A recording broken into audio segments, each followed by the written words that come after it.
ಅಂತರ ನಮ್ಮ ಸಮಾಜ ನಿರ್ಮಾಣ ಆಗ್ತಾ ಅನ್ನೋದ್ರ ದೃಷ್ಟಿಯಿಂದ ನಾ ಹೇಳಿದೆ.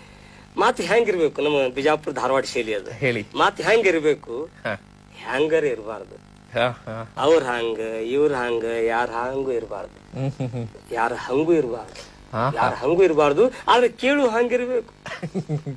ಮಾತಿನಾಗ ಮಾತಿರ್ಬೇಕು, ಮಾತಿನಾಗ ಆತಿರ್ಬೇಕು, ಮಾತಿನಾಗ ಮಾತಿರ್ಬೇಕು, ಮಾತಿನಾಗ ಆತಿರ್ಬೇಕು, ಮಾತಿನಾಗ ನೀತಿ ಇರ್ಬೇಕು, ಮಾತಿನಾಗ ಭೀತಿ ಇರ್ಬೇಕು, ಮಾತಿನಾಗ ರೀತಿ ಇರ್ಬೇಕು, ಮಾತಿನಾಗ ಪ್ರೀತಿ ಇರ್ಬೇಕು, ಮಾತಿನಾಗ ಉದ್ದೇಶ ಇರ್ಬೇಕು, ಆದೇಶ ಇರ್ಬೇಕು, ಉಪದೇಶ ಇರ್ಬೇಕು, ಸಂದೇಶ ಇರ್ಬೇಕು, ಮಾತಿನಾಗ ತೂಕಿರ್ಬೇಕು, ಮಾತಿನಾಗ ತೂಕಿರ್ಬೇಕು, ಇಲ್ಲಿ ಸುಮ್ಮನೆ ಕೂತಿರ್ಬೇಕು.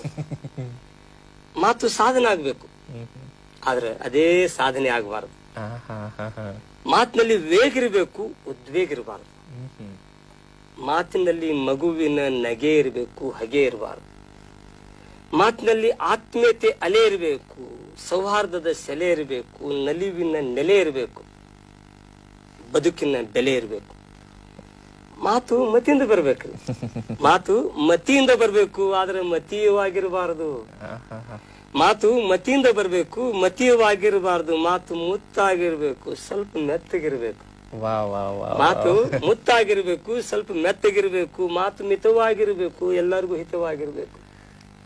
ಮಾತಿನಾಗ ಮತ್ತೇನಿರ್ಬೇಕು, ಮತ್ತ ಏನಿರ್ಬೇಕು, ಆತ್ಮೀಯತೆ ಮತ್ತಿರ್ಬೇಕು. ಮಾತು ಕೊಟ್ಟಂಗ ಮಾತಿರ್ಬೇಕು, ಲಿಕ್ರ ಮೂಕಾಗಿರ್ಬೇಕು.